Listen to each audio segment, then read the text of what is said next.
우리는 주일날 예배 시간을 통하여서 사무엘하 말씀을 살펴보고 있습니다. 오늘 말씀은 사무엘하 24장 18절에서 25절까지 말씀입니다. 이제 오늘 말씀을 끝으로 사무엘서 말씀이 끝나게 됩니다. 우리가 2022년 4월 넷째 주일에 사무엘상 말씀을 시작을 했고요. 그리고 23년 5월 셋째 주까지 보고 23년 5월 넷째 주에 또 사무엘하 말씀을 시작했습니다. 그리고 24년 5월 이제 넷째 주가 되어서 셋째 주가 되어서 사무엘하 말씀을 끝맺게 됩니다. 사무엘상, 사무엘하 총 107주가 됩니다. 그래서 2년 조금 넘게 우리가 사무엘서 말씀을 살펴보았어요.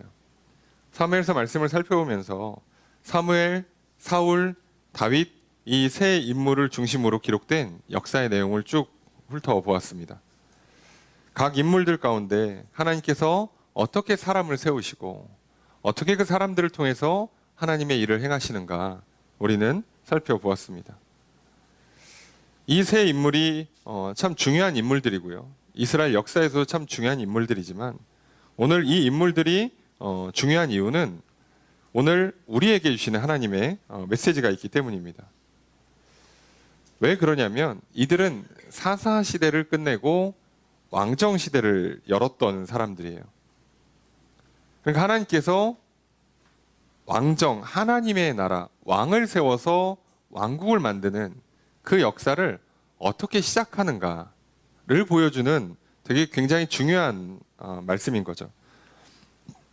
그럼 하나님께서 누구를 왕으로 세우시는가? 그리고 어떻게 왕으로 세우시는가?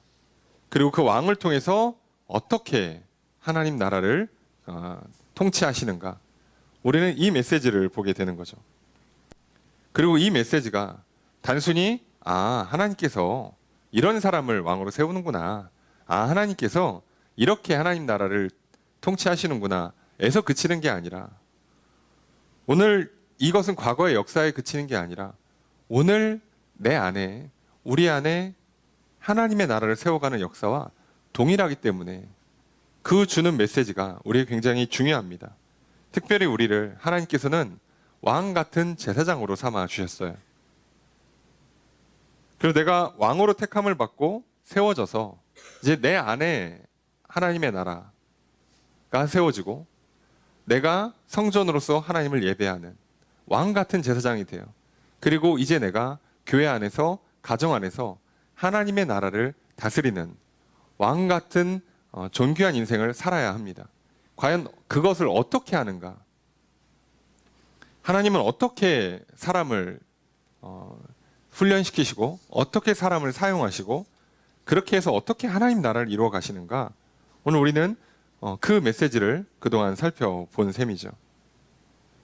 오늘 나에게 내 육신을 잘 다스리라고 내 인생을 다스리라고 교회를 세우고 가정을 세우라고 왕 노릇하라고 만들어 주셨어요.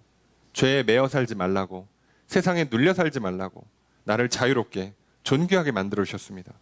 그리고 내 삶을 들여 하나님을 예배하라고 내 인생을 통해서 또 교회 안에서 가정에서 하나님을 예배하며 살라고 하나님 나를 제사장 삼아 주셨어요. 오늘 그럼 우리는 어떻게 해야 이것이 가능한가? 우리는 말씀을 통해 살펴보려고 하죠. 사무엘 상하가 사무엘, 사울, 다윗이라는 세 인물이 연대기 순으로 쭉 기록되다가 마지막에 와서는 사무엘하 22장으로 들어가면 이제 연대기 순이 아니라 그동안 지나쳤던 좀 중요한 사건들을 부록처럼 끼워 넣어서 내용들을 넣습니다. 그럼 그냥 그런가 보다 역사 순으로 가다가 요거 마무리하기 전에 이거 빼기 좀 뭐해서 넣나 보다 싶은데 오늘 본문으로 말씀이 끝날 때 조금 특이하게 끝내요. 뭔가 그냥 읽으시면 찝찝해요. 역사서를 이렇게 끝낸다고 생각을 해보시면 굉장히 찝찝합니다. 그냥 저기 다윗이 제단 쌓고 기도가 응답돼서 그 죄짓고 전염병이 돌던 거 그치고 끝났대요. 아니 지금 왕국의 역사를 이렇게 끝내는 게 어딨어. 상식적으로 어떤 역사기로 이렇게 끝냅니까? 그리고 나서 여러분 바로 이어지는 열왕기 상으로 넘어가 보세요. 그럼 어떻게 되는지 아십니까? 다윗 죽을 때 돼서 솔로몬한테 유언 남기고 그거 하는 장면을 그냥 넘어가요. 끝이에요. 그냥 이게 말 그대로 진짜 끝입니다. 한 새로운 시대, 왕국 시대를 여는, 다시 말하면 왕을 세워서 나라를 통치하고 그 왕이 제사장 노릇까지 하는 거를 정말 정확하게 보여주는 역사서가 왜 이렇게 끝날까요? 저도 아무 생각 없이 성경을 읽을 때는 그러려니 했어요. 아, 그냥 그런가 보다. 이런 사건이 하나 있었나 보다 싶었습니다. 그런데요, 읽다 보니까, 설교를 계속 준비하다 보니까 각 인물들과 각 사건들에게 주는 메시지, 오늘 나에게 주시는 말씀, 오늘 내 삶에 이런 비슷한 일들을 겪을 때 주시는 말씀도 물론 좋지만 큰 틀에서 보면 하나님 나를 왕으로 세우시는구나. 하나님 나를 제사장으로 삼으시는구나. 하나님 내 인생을 잘 다스리라고 하시는구나. 하나님께서 내 삶을 들여서 내 교회와 가정 안에서 하나님을 예배하는 삶을 살라고 하시는구나. 제대로 통치하는 인생이 되라고 하시는구나.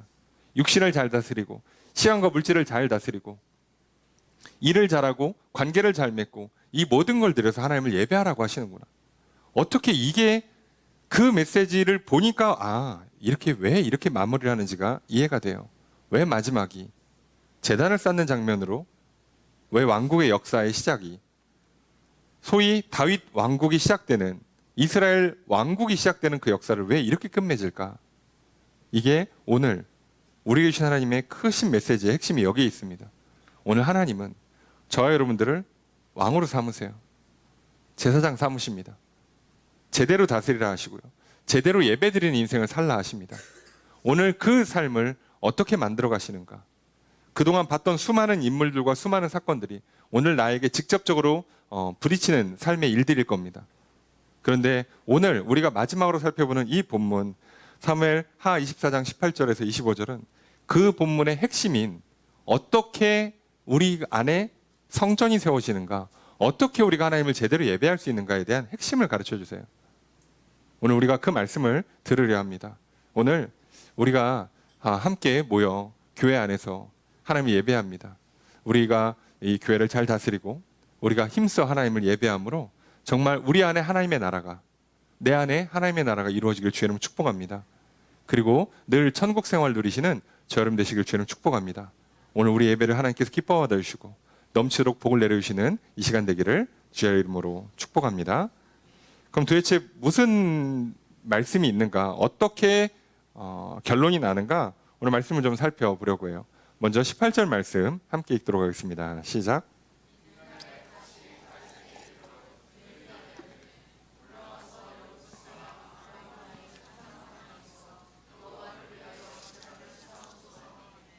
(19절까지) 읽겠습니다.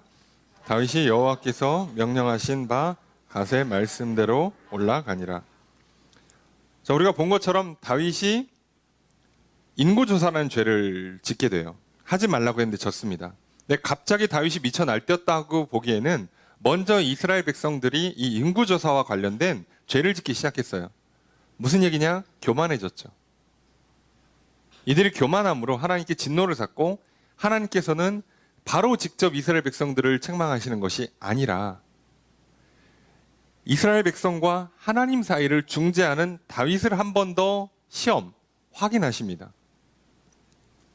다윗이 여기서 왕으로서 행정적인 중재를 잘 해주면 서로 화해하고 화목할 수가 있어요. 그게 왕 노릇의 핵심이죠. 제사장 노릇의 핵심이 바로 우리가 하나님을 예배하는 예배의 중재자, 영적인 중재자 노릇을 하는 거라면 왕은 행정적인 통치의 중재자를 하는 거예요. 백성들이 미쳐 날뛸 때 왕이 잘 다스려주면 하나님께서 진노를 직접 쏟지 않으실 거예요. 자, 그러면 그런 분위기가 형성될 때 우리 이제 먹고 살만하다. 야, 통장 잔고 조사해봐 얼마인가. 우리 저기 전화번호 쫙 둘러봐봐. 저기 인맥 좀 보자. 내 주변에 사자 돌림 얼마나 있고, 그 좋은 스펙들 얼마나 있고. 자, 한번 쭉 보자. 한번 정리하고서 탁 사람들한테 나 이런 사람이고, 뭐 무슨 결혼정보회사에 넣으니까 내가 점수가 몇 점 나오고 이렇게 막 자랑하고 싶어요. 내 스펙이 어떻고 재산이 어떻고. 자, 그 유혹이 왔을 때 안 하면 돼요. 왕이 그걸 막고 도리어 하지 말라고 백성들을 책망하고, 왜 이 나라에 이런 분위기가 있는가? 하나님이 지켜주신다. 우리는 그저 하나님 말씀대로 살고 주시는 복을 받아 누리고 그러다 전쟁 나면 그냥 모집해서 가면 된다. 뭘 굳이 군인의 숫자를 미리 파악해 놓고 있냐. 할 필요 없다. 자, 그렇게 왕이 통치해 줬으면 돼요. 자, 그러면 하나님께서 진노를 내리지 않았을 겁니다. 그런데 다윗도 그 분위기에 합류해서 나도 해야지. 자, 이렇게 됐습니다. 이것이 오늘 내 안에 우리 안에 왕노릇하는 것과 똑같다고 말씀드렸어요. 내 육체가 갑자기 미쳐 날뜁니다. 갑자기 막 그 생존 본능이 작동돼요. 욕망이 막 치솟습니다. 미쳐요. 막 갑자기 막 이걸 하고 싶다. 막 먹고 싶다. 사고 싶다.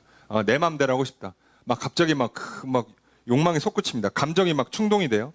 어떤 막 그 고집이 막 올라오고 막 나쁜 습관이 올라오고 막 떼를 부리기 시작하고 막 치고 올라옵니다. 그때 우리 영혼이 한번 막아줄 수 있잖아요. 그럼 모든 사람이 화난다고 다 소리 지르는 거 아니잖아요. 막을 수 있잖아요. 모든 사람이 기분이 낙심된다고 다 어깨 축 처지고 방에 불 끄고 들어가서 울고 있는 거 아니잖아요. 할 수 있어요. 거기서 내 영혼이 내 육신을 잘 다스려주면 문제가 안 생길 거예요. 하나님의 진노가 임하지 않을 겁니다. 그런데 여기서 같이 편성해서 아니나 다를까? 열받네? 이거 안 되겠네? 자, 그리고 기분 나쁘네? 어머, 이거 해야 돼. 이거 사야 돼. 나 이런 사람 되고 싶어. 나 이런 사람이야. 이게 막 치고 올라올 때 동의하고 내 몸의 반응을 그대로 따라간다. 세상의 분위기를 그대로 따라간다. 다른 사람들이 하는 걸 보고 그대로 따라간다. 그럼 이제 하나님께서 뭐라고요? 너네 같은 편이구나. 니들 내 편이 아니구나. 중재해주는 사람마저 하나님 뜻을 따르지 않으면 하나님께서 어떻게 하세요? 직접 치십니다. 자, 그때 이제 우리의 요령은 최대한 안 아픈 걸로 맞는다. 고를 수 있다면 최대한 가볍게 맞는다. 물론 그 가벼움이 생각보다 상상을 초월하는 가벼움이지만 그래도 고를 때는 항상 조금 맞으십시오. 너 몇 대 맞을래? 그러면 한 대라고 하시는 거예요. 하나님께서 혼난다 그러면 싹싹 비는 거예요. 살려만 달라고. 조금만 때리시라고. 그래도 맞으면 많이 아픕니다. 자, 그렇게 하는 거예요. 지금 이 상황이 된 거예요. 오늘 우리의 상황도 똑같고요. 교회도 똑같고 가정도 똑같습니다. 교회 갑자기요. 막 교회도 그래요. 한국 교회뿐만 아니라 전 세계 교회도 무슨 유행을 탈 수가 있어요. 갑자기 막 교회들이 다 이런 거 한대. 갑자기 미쳐 날뛰기 시작합니다. 왜 하는지도 몰라. 성경 말씀에 비추면 뭐가 이상해. 그래도 다 좋대. 남들 하니까 우리도 해야겠대. 안 하는 사람이 이상해. 분위기가 한번 휩쓸리고요. 유행을 타잖아요. 흐름을 타잖아요. 그러면 기준이 바뀌고 상식이 바뀌어버려요. 안 하는 사람이 이상해져요. 거기서 안 하면 돼요, 사실. 우리 교회는 안 하면 돼. 우리 가정은 안 하면 돼요. 근데 거기서 그냥 휩쓸려서 넘어가잖아요. 그럼 이제 하나님께서 너네도 같은 편이었구나. 니들 내 편 아니구나. 나 안 믿고 내 말 듣지 않는구나. 그러면 하나님의 징계가 임하죠. 그래서 우리 육신의 문제, 우리 인생의 문제, 교회의 문제, 가정의 문제가 터지는 거예요. 오늘날 한국 사회가 무너지고 한국의 가정들이 무너지고 한국의 교회들이 무너지는 게 설마 우리가 예배를 안 드리고 기도를 안 해서 그럴 것 같습니까? 제대로 왕으로 통치를 못해서 제대로 제사장으로 예배를 못하기 때문이에요. 그래서 문제가 생기는 거예요. 오늘 내 병든 육신을 놓고 하나님 앞에 기도하지 않으니까 내 문제가 생긴 내 삶의 문제들을 앞에 하나님께 예배를 드리고 은혜를 간구하지 않으니까 그 영적인 중재, 제사장 노릇을 안 하니까 진짜 문제가 터지는 거예요. 별거 아니에요. 살다가 몸이 아플 수도 있어요. 살다가 일이 안 풀릴 수도 있어. 살다가 사람들이랑 관계에서 문제 생길 수 있어요. 살다 보면 괜히 억울하게 당할 수도 있고요. 비바람 몰아칠 수 있어요. 그거는 별거 아니잖아요, 솔직히. 그때 우리가 왕으로서 어떻게 다스리느냐, 제사장으로서 어떻게 하나님을 예배하느냐에서 이미 거기서 승부가 나는 거예요. 근데 그걸 못했어요. 다윗이 그걸 못했습니다. 그래서 결국은 나라에 전염병이 임했고요. 3일 만에 채 3일이 다 안 돼서 7만이라는 사람들이 그냥 다 죽어나가요. 어마어마한 숫자가 죽습니다. 자, 이렇게 죽고 나서 다윗이 그 천사가 지금 예루살렘을 마주보고 서 있는 걸 봐요. 이제 여기 건너오면, 계곡을 건너서 이렇게 내려와서 이렇게 올라오면 예루살렘이에요. 자, 왕궁에 들어오는 겁니다. 그러면 자기 가족들, 신하들, 관련된 사람들 다 죽어요. 근데 거기서 다윗이 어떻게 기도합니까? 죄는 내가 졌습니다. 차라리 나를 치십시오. 백성들은 치지 마십시오. 자, 진짜 회개를 하는 거예요. 억울하다 핑계하지 않고, 남 탓하지 않고 다 내 잘못이라고 인정하는 겁니다. 여러분, 우리가요, 하나님 앞에 회개할 때 제일 어려운 게 뭐냐면요, 억울합니다를 하지 않는 거예요. 내가 원인 제공을 했어. 근데 저 사람이 불같이 화를 내. 아니면 문제를 너무 키워. 그래서 나는 내가 잘못은 한 100분의 1? 열에 하나밖에 안 한 것 같은데 어마어마하게 큰 피해를 당해요. 그때 하나님 앞에 내가 그 1을 놓고 100분의 1을 놓고 회개 안 합니다. 우리. 여러 번 말씀드립니다. 하나님 앞에서는요, 기본적으로요, 자녀가 싸우잖아요. 그러면 부모한테는 자녀가 싸우는 순간 누가 잘했냐 잘못했냐를 따지기 전에 그냥 이 둘은 불효자예요. 둘이 싸웠기 때문에. 한 놈은 팼고 한 놈은 맞았거든요. 근데 둘 다 불효한 거라고요. 그 놀랍게도 맞은 사람도 불효를 한 거예요. 여러분, 하나님 앞에서는요, 내가 세상에선 피해자일 수 있어요. 그런데 놀랍게도 그마저도 하나님 앞에는 내가 죄를 짓는 거예요. 여러분, 많은 사람들이 여기서 자꾸 동의를 못해요. 다윗이 지금 솔직히 말하면 직접 죄를 짓 거 맞아요. 그죠? 근데 우리는 이 내용 전체를 알고 있잖아요. 다윗이 뭘 잘못했어? 그죠? 이거보다 더 억울한 사람 성경에 있죠. 욥. 욥이 뭘 잘못했어요? 욥이 뭘 잘못했습니까? 솔직히 욥 당대 의인이라고 인정받았어요. 그런데 말도 안 되는 사건들을 맞이하죠. 예? 재산 다 날라가고 자식 다 죽고 병들고 자기마저 죽게 생겼어. 친구들 앞에 하소연합니다. 말 그대로 억울하다라고 하소연해. 나는 인간이 죄를 안 질 수는 없지만 내가 이렇게까지 벌받을 만큼 죄진 적이 없다. 나는 억울하다. 근데 나중에 하나님께서 욥에게 임하시죠. 그리고 욥을 뭐라고 하십니까? 혼내키십니다. 억울해? 네가 뭘 잘했는지 뭘 잘못했는지 넌 알긴 아니? 네가 누군지 아니? 세상이 어떻게 돌아가는지 알아? 근데 억울해? 그래서 욥이 어떻게 합니까? 회개합니다. 우리가 볼 때 욥이 뭘 잘못했어? 의롭게 살았던 사람이에요. 흠 잡을 수 없는 삶을 살았던 사람이에요. 그리고 세상에 보통 사람들이었으면 정말 생을 스스로 끊을 만큼 어마어마한 고통을 당한 사람이에요. 억울하게 한이 없을 것 같은 욥이 하나님 앞에 하나님을 만나고 무릎을 꿇습니다. 내가 죄인입니다. 그러니까 용서받고 그러니까 회복을 해요. 이상하지 않습니까?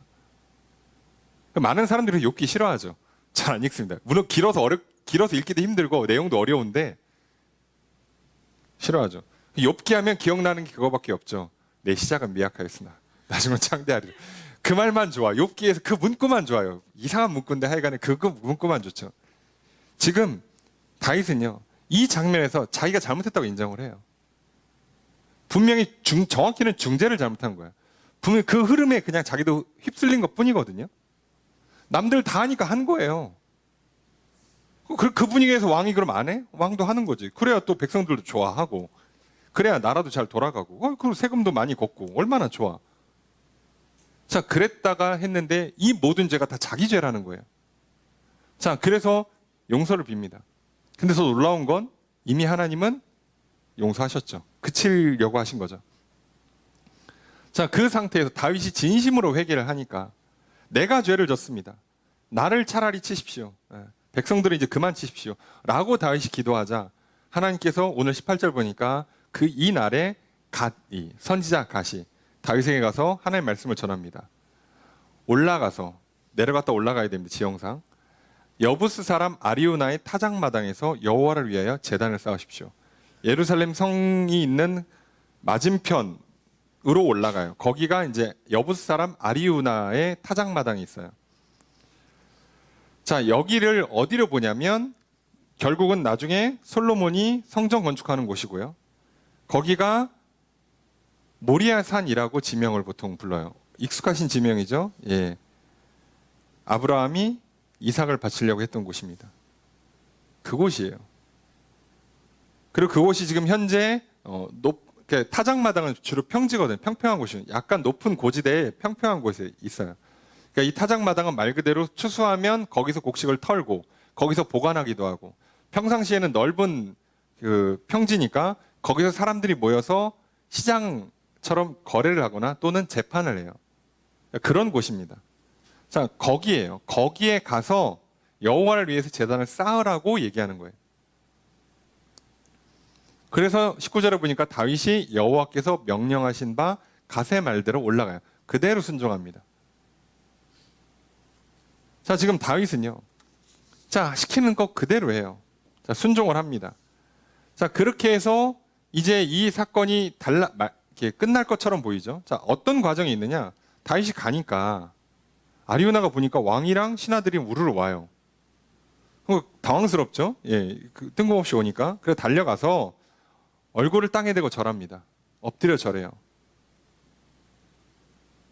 그래서 왜 나한테 오셨냐라고 물으니까 다윗이 뭐라 그러냐? 내게서 타작마당을 사서 여호와께 제단을 쌓아 백성에게 내리는 재앙을 그치게 하려 합니다. 여기서 네 타작마당 내가 사고 거기서 제단 쌓고 그리고 하나님께 예배를 드려서 이 재앙을 그치려고 한다라고 했어요. 자, 그랬더니 아리우나가 어떻게 하는가? 자, 다 가져가십시오. 다 드리겠습니다. 다른 것도 아니고 뭐 지금 이 하나님의 진노를 그치게 하겠다니까 내가 전부 다 제공하겠습니다. 라고 아리우나가 다 드립니다.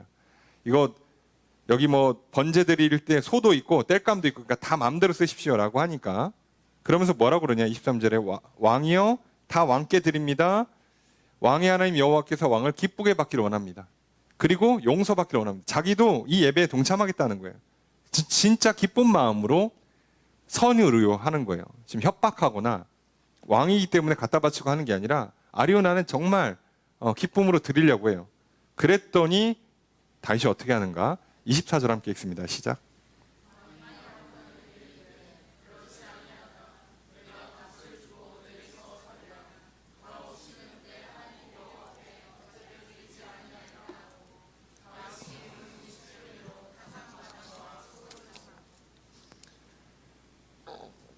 다윗이 어떻게 얘기하냐?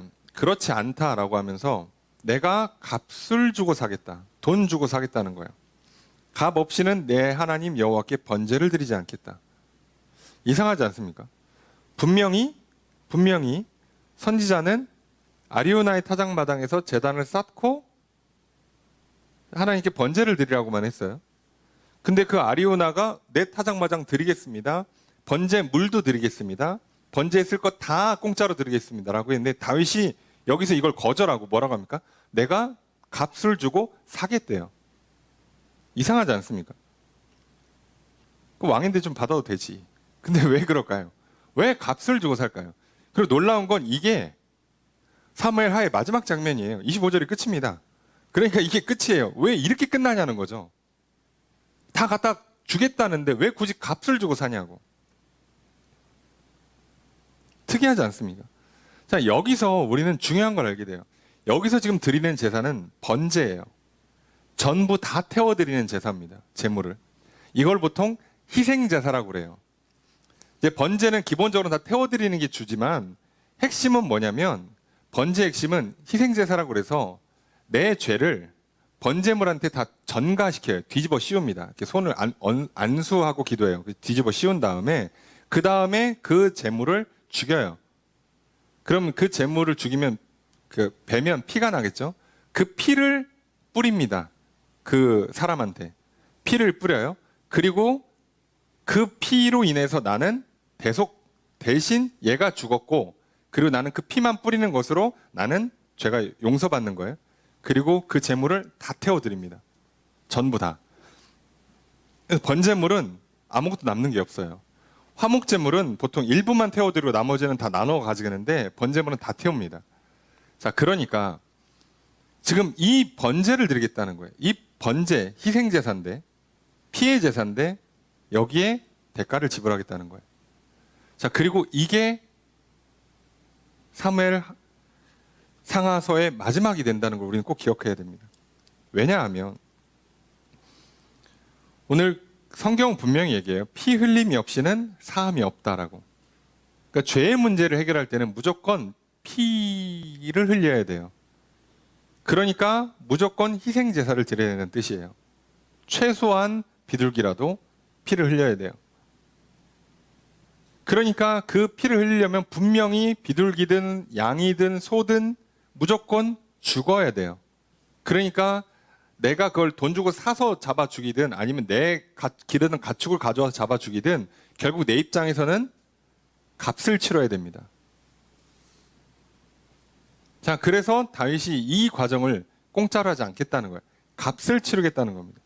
여러분, 희생 제사는 값을 치러야 돼요. 여러분, 하나님께서 진노하셔서 내게 벌을 내리시고 그 벌을 용서받는, 죄를 용서받기 위한 희생 제사는 값을 치러야 합니다. 자, 이렇게 얘기하면 교회 좀 다니신 분들이 오히려 갸우뚱하시죠. 난 그렇게 들은 적이 없는데. 당연히 그렇게 들은 적이 없죠. 왜요?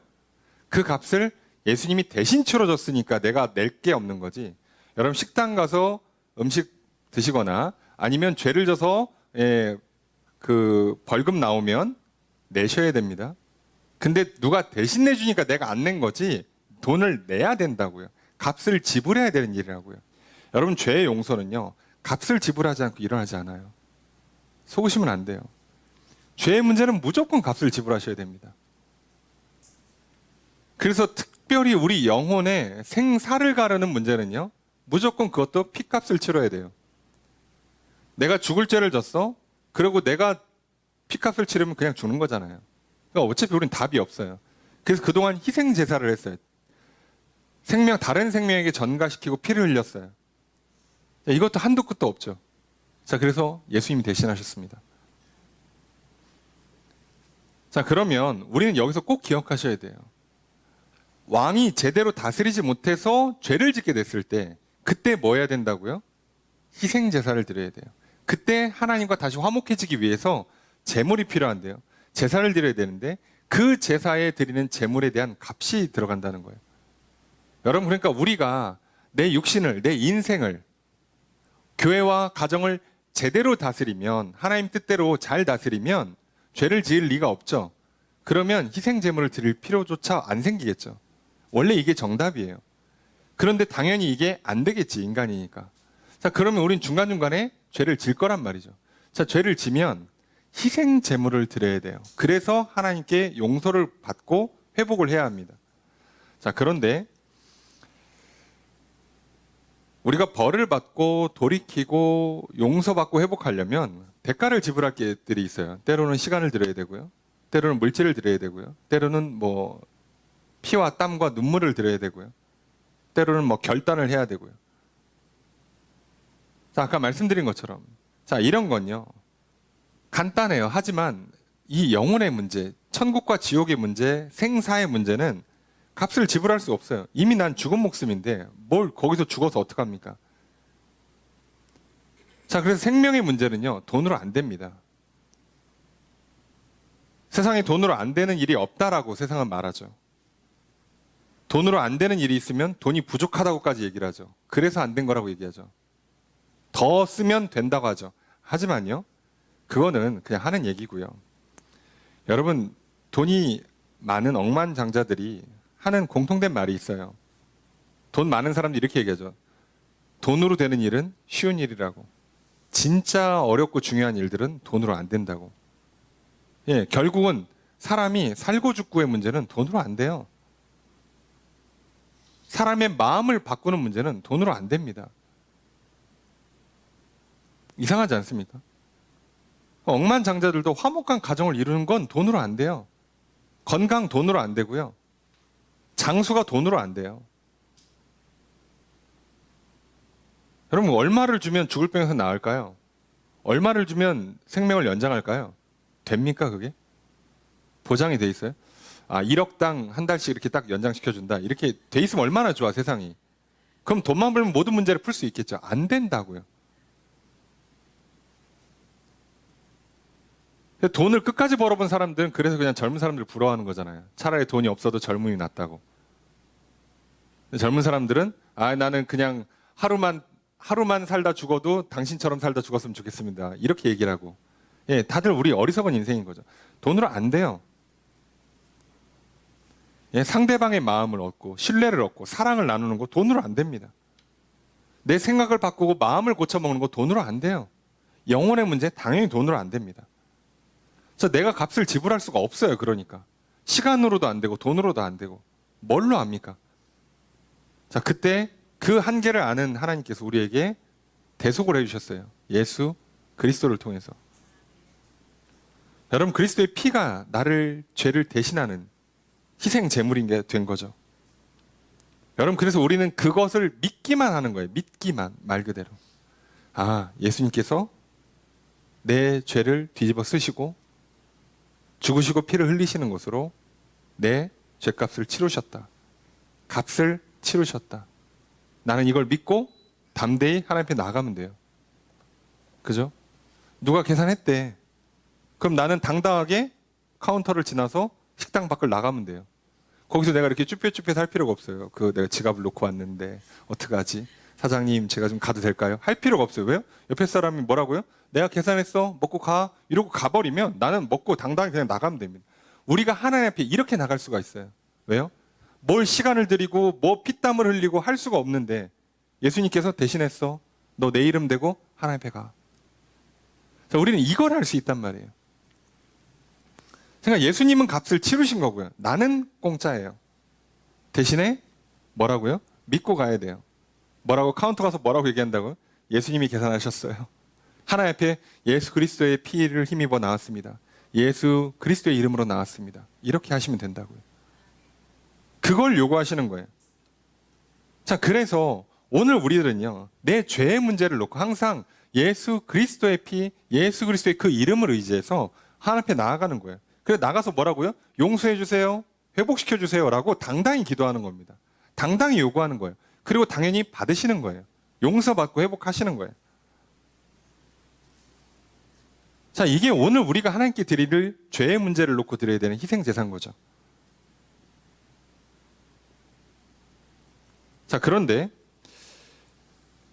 영혼의 문제, 죄의 문제 말고 우리 삶에 많은 문제들이 있어요. 이 문제 말고 좀 학급 문제들, 예, 그죠? 자, 건강 문제, 시간 문제, 돈 문제, 또 뭐 공부하거나 일하거나 인간 관계를 맺거나 하는 문제들이 있죠. 자, 이런 문제는요, 예수 그리스도의 피로 푸는 게 아니죠. 예. 내가 운동 안 해가지고 아니면 아니면 자세를 잘못해가지고 다쳤어. 여러분, 예수 그리스도의 이름으로 하나님께 아무리 나가도 근육통이 해결되지 않습니다. 예. 관절이 해결되지 않습니다. 기적적으로 고쳐질 수는 있지만 기본적으로 어떻게 해야 돼요? 내가 값을 치러야 돼요. 내가 죄를 졌잖아요. 내가 내 육신을 잘 다스리지 못했어요. 내가 왕으로서 내가 먹고 마시고 자는 거, 몸을 쓰는 거, 시간을 쓰는 거, 돈을 쓰는 걸 잘하지 못했어요. 그래서 죄를 졌다고. 자, 이거는요, 그래서 하나님께서 너 지옥 가라고 하는 거는 예수 그리스도로 풀어주시겠지만 이것 때문에 발생한 문제는요, 내가 값을 좀 치러야 돼요. 그래서 좀 땀도 흘려야 되고요. 눈물도 흘려야 되고요. 노력도 좀 하셔야 됩니다. 이건 공짜로 안 됩니다. 그리스도인들이 자꾸 이걸 헷갈려 하시는 것 같아요. 여러분, 우리도 공부 안 하면 성적 안 나와요. 운동 안 하면 건강 안 합니다. 시간 관리 안 하면요, 인생 낭비될 거예요. 당연한 거 아닙니까? 그건 너무 당연한 문제잖아요. 우리가 이거를 섞지 마시고 약간 분리를 좀 하실 필요가 있어요. 죄의 문제, 생사의 문제는 내가 해결할 수 없어요. 그건 예수님이 대신 해주셨습니다. 값을 치러주셨어요. 하지만 내가 직접 다스려야 되는 많은 부분들에서 문제가 생기면요, 그거는 상당수 내가 값을 치러야 됩니다. 뼈아픈 고통을 치러내셔야 될지도 몰라요. 여러분, 그러니까 오늘 우리가 값없이 하나님 앞에 나아가서 죄를 용서받고 영생을 누리는 것과 별개로 이 땅에 사는 동안에 내 생각과 마음을 다스리거나 내 육신을 다스리고 시간과 물질을 다스리고 교회 안에서, 가정 안에서 하나님 나라를 세워가는 중에 생겼던 문제들은요, 내가 좀 값을 치러야 돼요. 용서를 빌어야 되고요. 시간을 드려야 되고요. 돈을 드려야 되고요. 노력을 좀 해야 되고요. 고생을 좀 하셔야 됩니다. 절대 그냥 안 됩니다.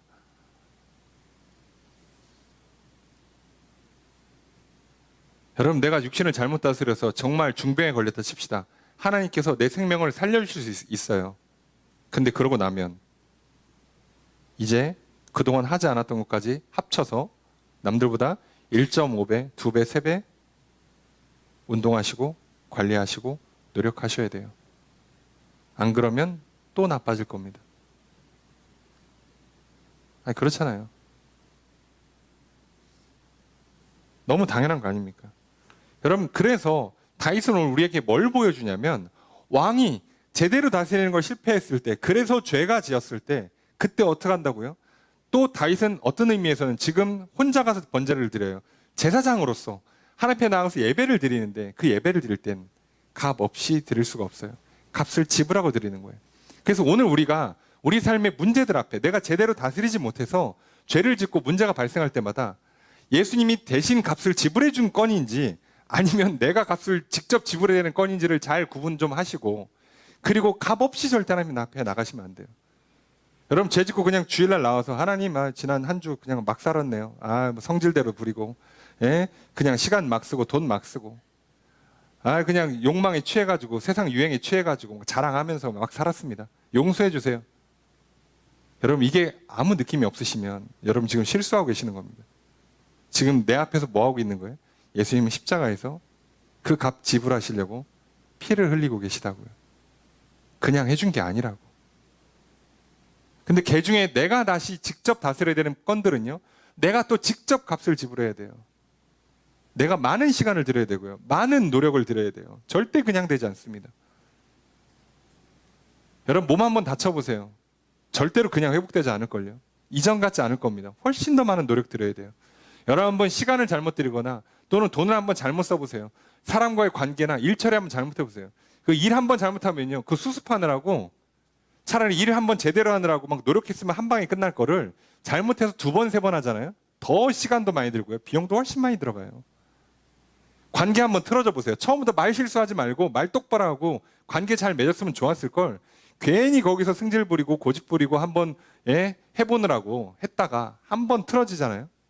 그럼 그거 회복하려면요, 어마어마한 시간이 들어가요. 여러분, 이게 기도 한 번으로 해결될 줄로 아십니까? 속지 마세요. 어디 성경에 그렇게 써 있습니까? 오늘날 그래서요, 참 개인적으로 정말 아쉬운 게 많은 그리스도인들이요, 자꾸 점점 세상에서 무능해지는 경향이 있어요. 이걸 할 줄 모르니까, 이걸 반대로 하니까. 여러분, 다윗이 왕으로서 통치를 못했어 봐. 다윗이 왕으로서 전쟁을 잘 치르지 못했어 봐요. 나라 망합니다. 그냥 안 돼요. 다윗은 왕으로서 전쟁을 치르는 동안 단 한 번 패배가 없었다니까요. 다윗이 행정 처리할 때 일 처리 정말 잘했어요. 그냥 한 거 아니에요. 그냥 되는 거 아닙니다. 다윗이 중간중간에 굵직굵직한 사고들을 쳐니까 우리가 되게 막 사는 것처럼 보이지만 평상시 일 엄청 잘했어요. 전쟁 정말 잘 치는 사람이라니까요. 여러분, 우리가 평상시에요, 시간도 잘 쓰고 돈도 잘 쓰고 건강관리도 잘하고 인간관계도 잘 맺고 일 처리도 잘하고 공부할 거 공부하고, 그 인생을 잘 살아가다가도 세상에 살면 많은 실수라고 죄를 져요. 근데 한번 정신 놔보세요. 그럼 그냥 무너지는 거예요. 그럼 속지 마십시오. 모든 일에는 다 값을 치러야 된다는 사실을 잊지 마십시오. 그러니까 내가 치를 수 없는 그 엄청난 죄값, 죽을 수밖에 없는, 인생이 망할 수밖에 없고 나중에 장차 지옥으로 갈 수밖에 없는 나의 그 죄값을 예수님께서 십자가에서 피 흘려주심을 감사하십시오. 늘 감사하시고, 그리고 늘 우리가 겸손히 감사하는 마음으로 그 예수 그리스도의 보혈을 의지해서 하나님 앞에 나아가서 용서받으시고 회복하십시오. 그리고 삶의 상당수 많은 문제들은요, 직접 값을 치르셔야 할 겁니다. 많이 치르셔야 돼요. 은 50세겔 싼 값 아닙니다. 은 1세겔이면 성인이 4일 또는 일주일치의 일당이라고 생각하시면 돼요. 50주면 50세겔이면 사실상 50주에 가까워요. 말이 좋아서 그렇지 이거 1년 연봉입니다. 그런데 이거 다른 성경 똑같은 병행 본문이죠. 병행 본문에는 금액이 좀 더 많이 나와요. 금액이 많이 나옵니다. 왜냐하면 금 600세겔로 나와요. 왜요? 금 600세겔은 뭘로 봐야 되냐면요, 여기 타작마당이랑 소랑 나무 산 거는 은 50세겔이 맞아요. 근데 왜 금 600세겔을 드렸다고 그 역대기에 나오냐면 산 전체를 다 산 걸로 봐요. 나중에 성전 지어야 되니까. 싼 값 아닙니다. 여러분, 값을 비싸게 치르셔야 돼요. 왜요? 오늘날 참 살기 좋은 세상 되니까 별거 아닌 것 같죠. 막 살아도 그냥 쉽게 문제가 해결되니까 참 좋죠. 아니요. 다 값을 치르셔야 할 겁니다. 절대로 그냥 되지 않습니다. 여러분, 내가 왕으로 제대로 통치한다는 게 얼마나 존귀한 일이고 멋지고 아름다운 일인지를 잊지 마십시오. 내가 내 육신을 잘 파악한 다음에 내 육신에 잘 맞는 그런 건강한 바른 자세, 바른 태도, 적절한 운동, 적절한 식습관, 적절한 생활 습관 갖추는 건 참으로 멋진 일이에요. 그건 말 그대로 내 몸이고 나만 알 수 있는 거고 내게 주어진 특권입니다. 다른 사람과 다른 인생인 거예요. 그게 얼마나 귀한 일입니까? 그래서 내 육신을 잘 가꿔서 이 몸을 가지고 하나님 나라를 이루어가고 이 몸을 가지고 하나님을 멋지게 예배하는 인생 사는 것.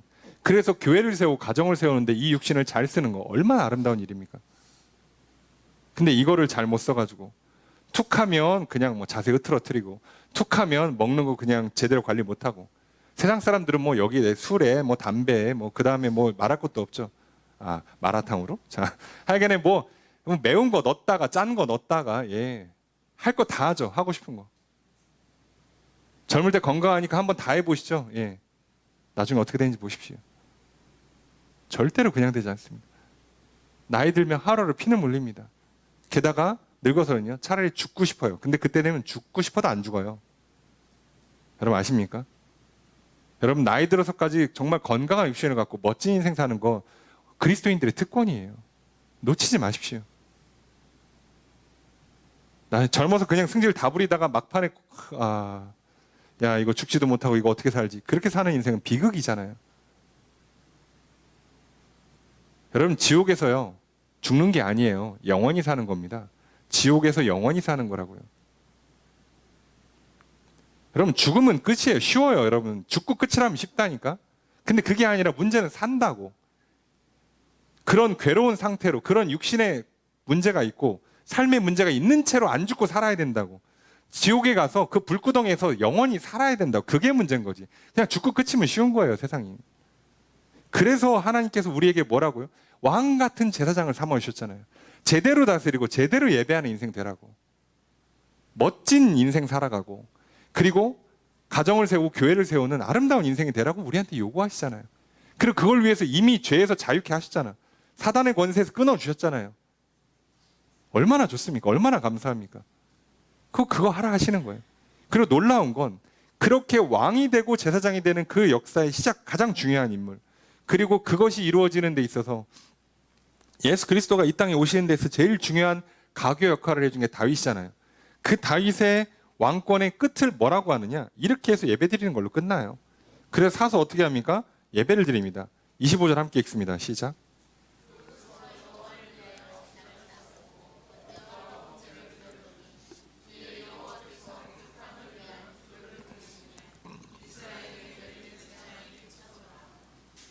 그래서 값을 주고 그 곳을 사서 거기서 하나님께 제단을 쌓고 번제를 드리고 화목제까지 드립니다.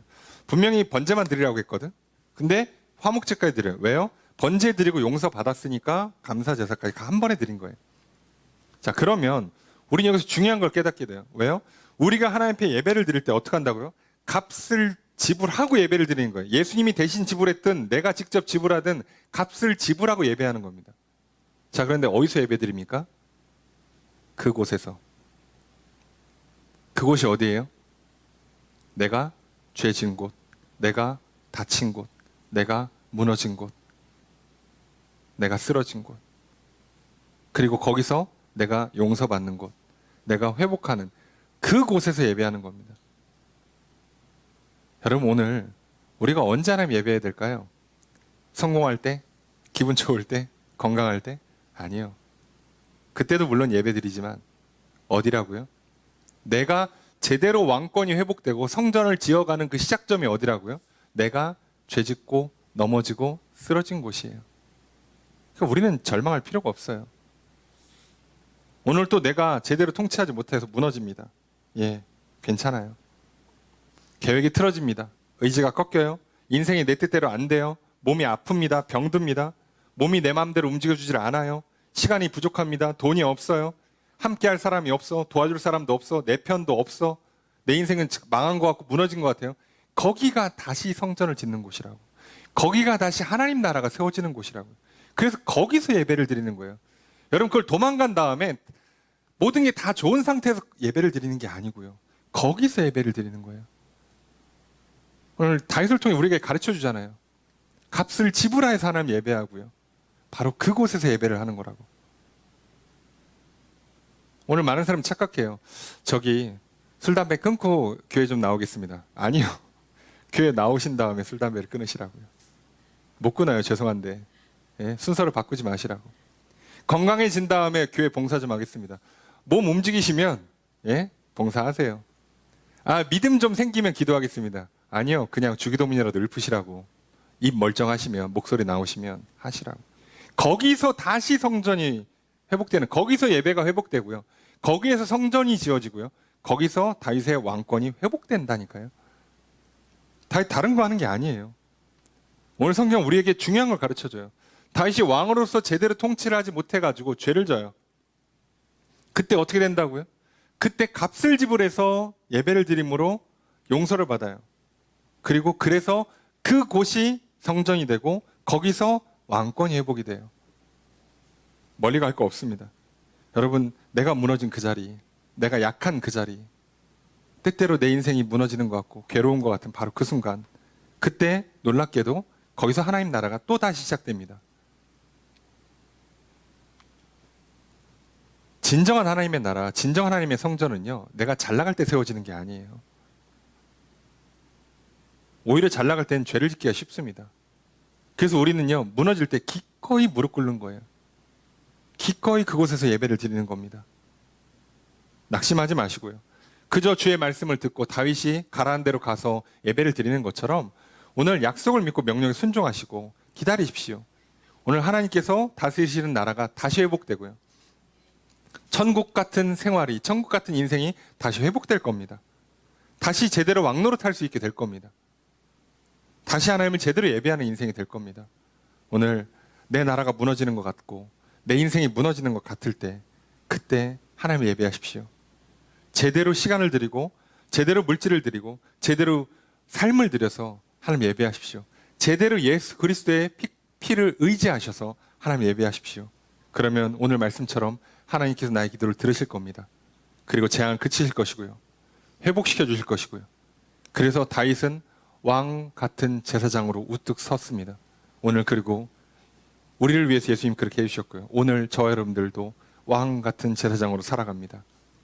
이제 어떻게 하나님께서 이스라엘이라는 나라를 세우실 때 왕을 통해서, 제사장을 통해서 이스라엘이라는 나라를 세우시는가 살펴보았어요. 그리고 그것이 오늘 나에게 어떻게 이루어지는가를 보았습니다.